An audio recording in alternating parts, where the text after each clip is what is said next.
Good day, sir. Good day, classmates. I am Nikka Mea Baldo, and today I will discuss about Republic Act number 10816. This act, consisting of 18 sections, provides for the development and promotion of farm tourism in the Philippines.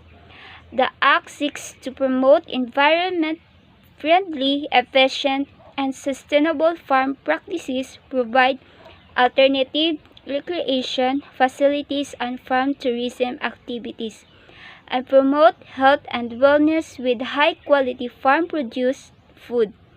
To maximize the benefits that can be derived from agriculture and tourism combined, it is therefore the declared policy of the state to provide the policy. This act shall be known as Farm Tourism Development Act of 2016. Section 2. Declaration of Policy.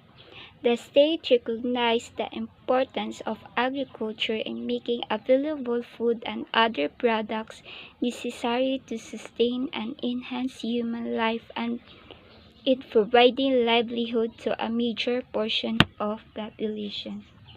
The state further recognizes that tourism, complying with agriculture extension services, can disseminate the value of agriculture in the economic and cultural development of the country, serve as a catalyst for the development of agriculture and fishery communities, and provide additional income for farm workers, farmers, and fisherfolk.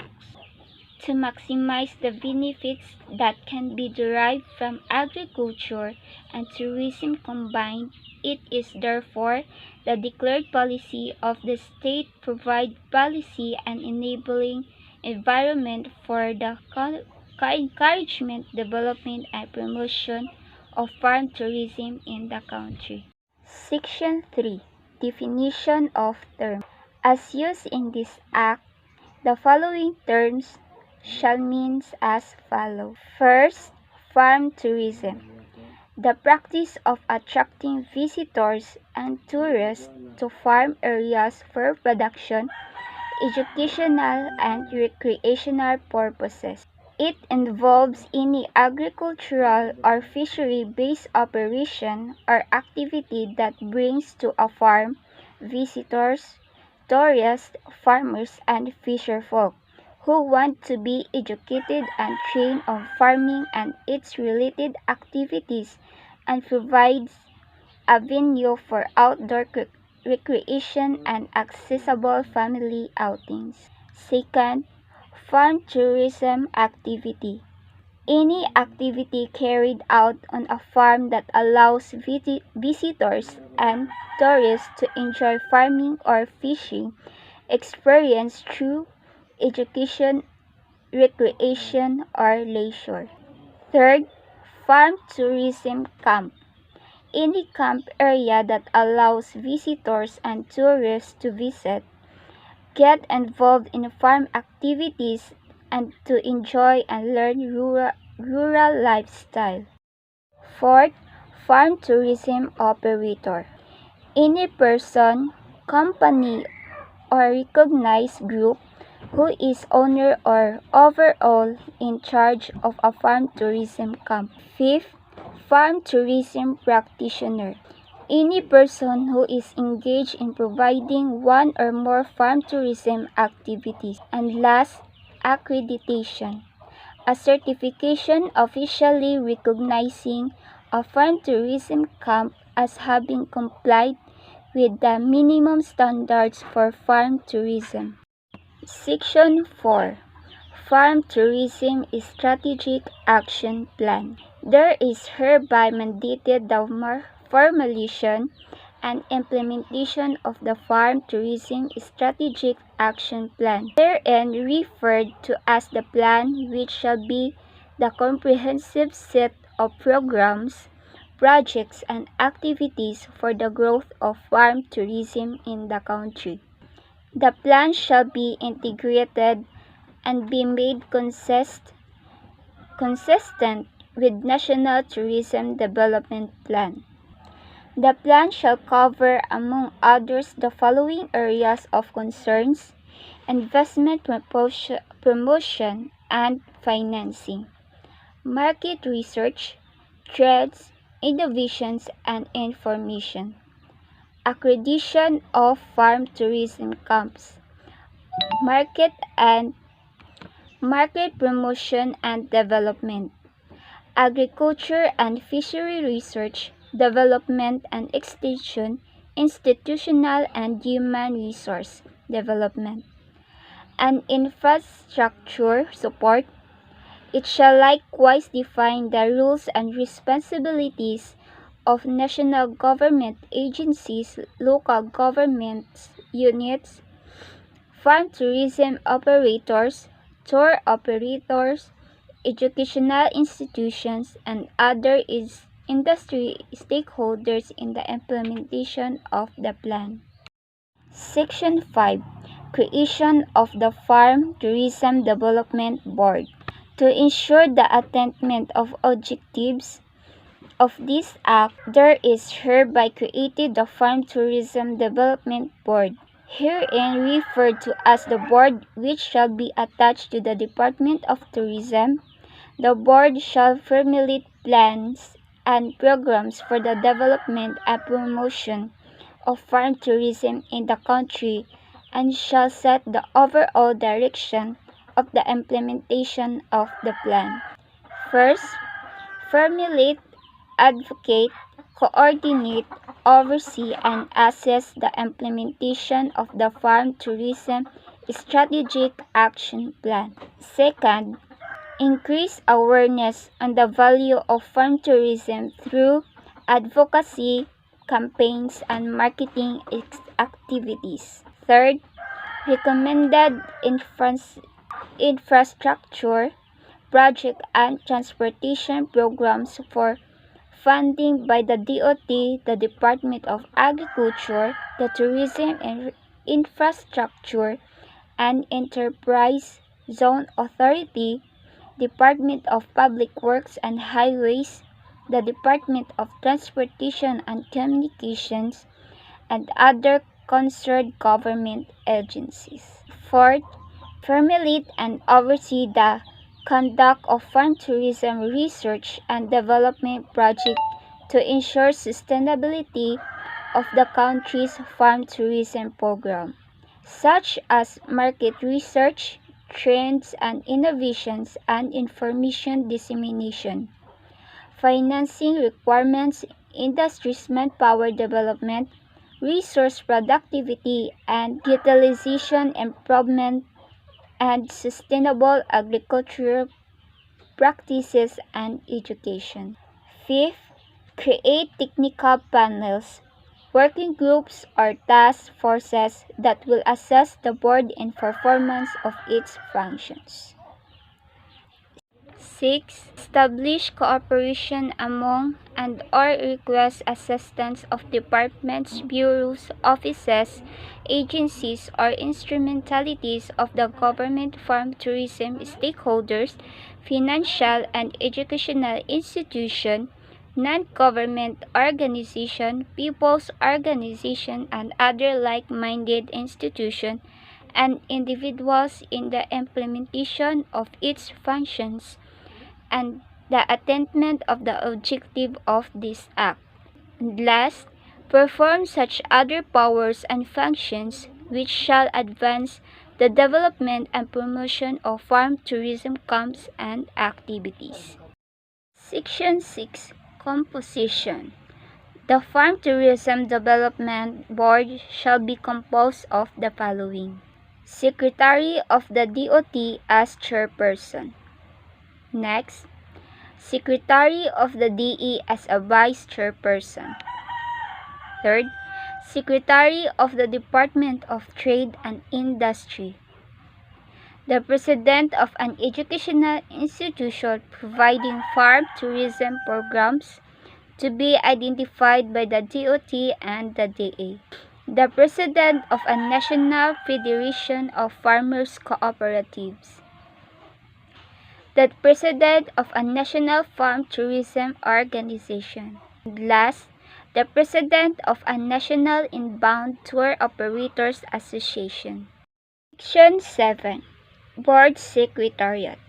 There shall be a board secretariat to be composed of the DOT Office of Tourism Development Planning, Research and Information Management, and other technical personnel of the DOT, the DE, and the DTI as assigned by their respective secretaries.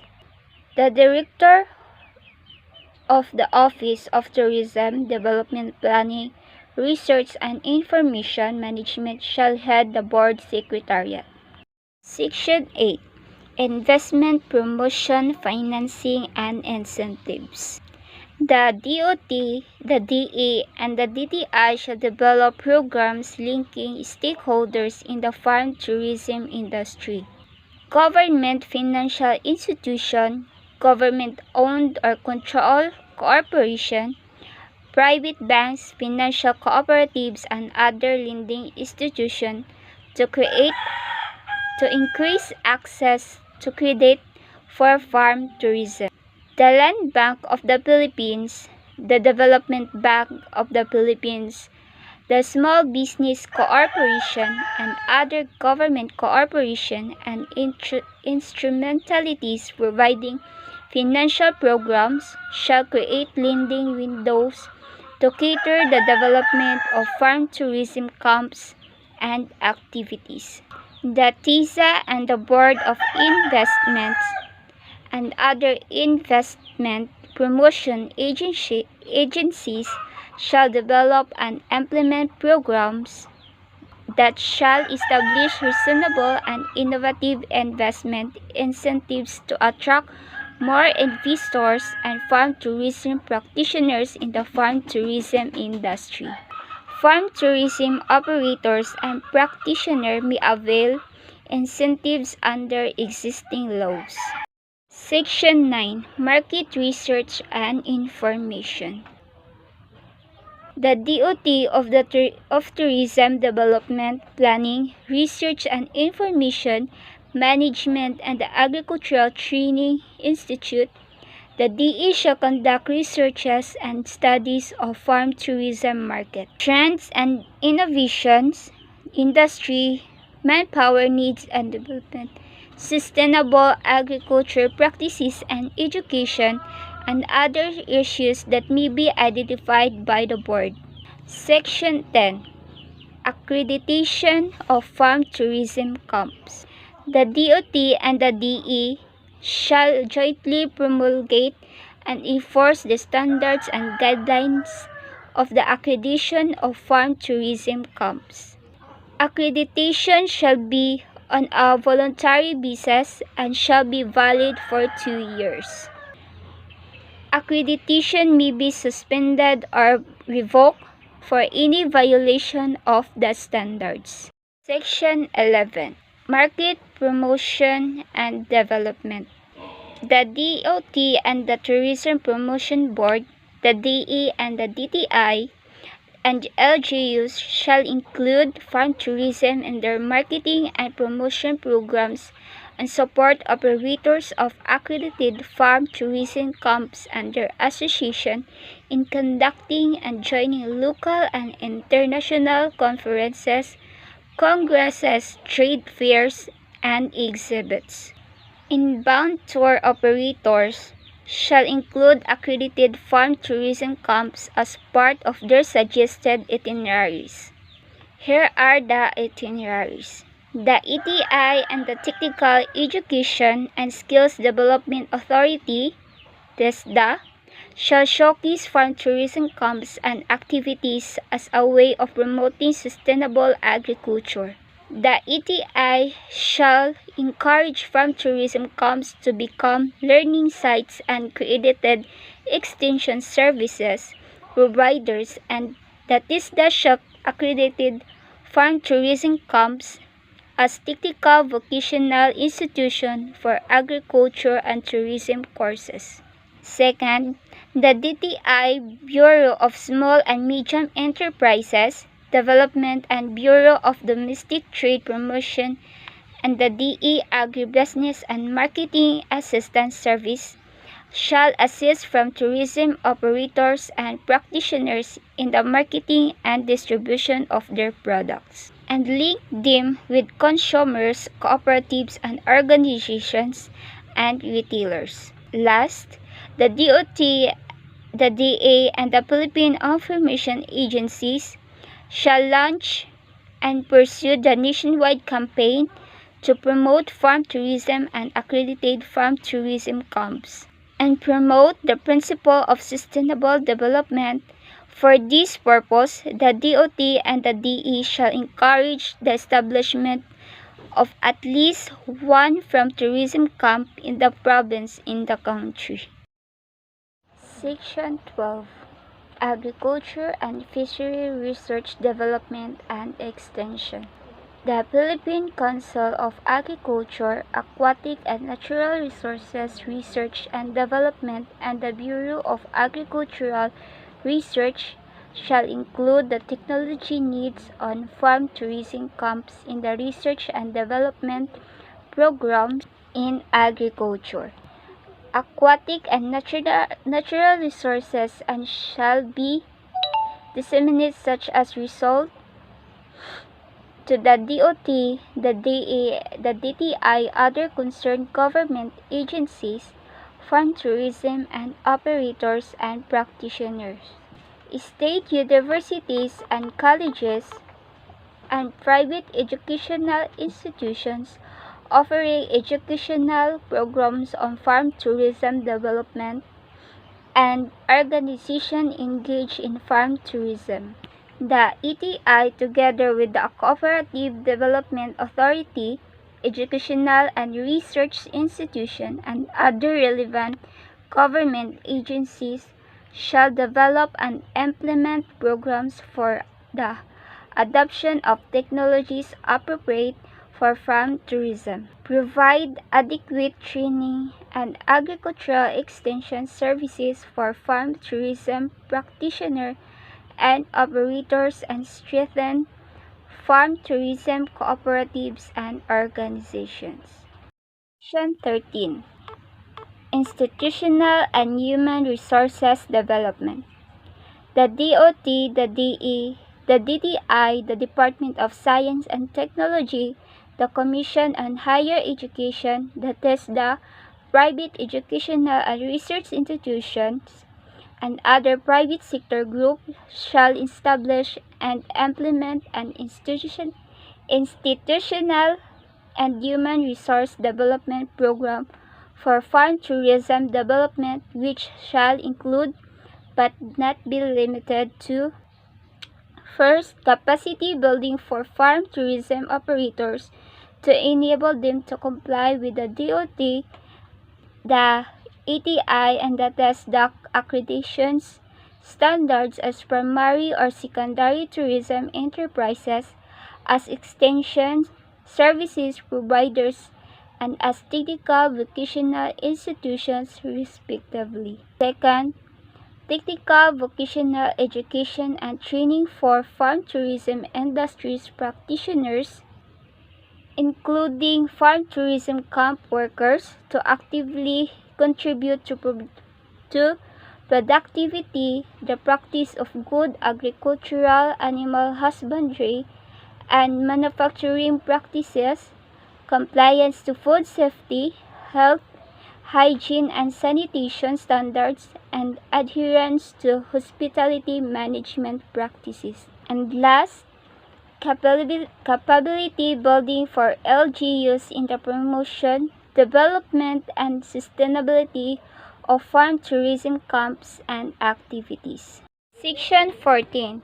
Infrastructure support. The DPWH, the DOTC, the DA, and other infrastructure agencies shall include in the annual development plans and priority investment programs, infrastructure, project and transportation programs to expand access to farm tourism camps. The DOT and the DE shall coordinate with these agencies the infrastructure requirements of established and potential farm tourism camp. Section 15.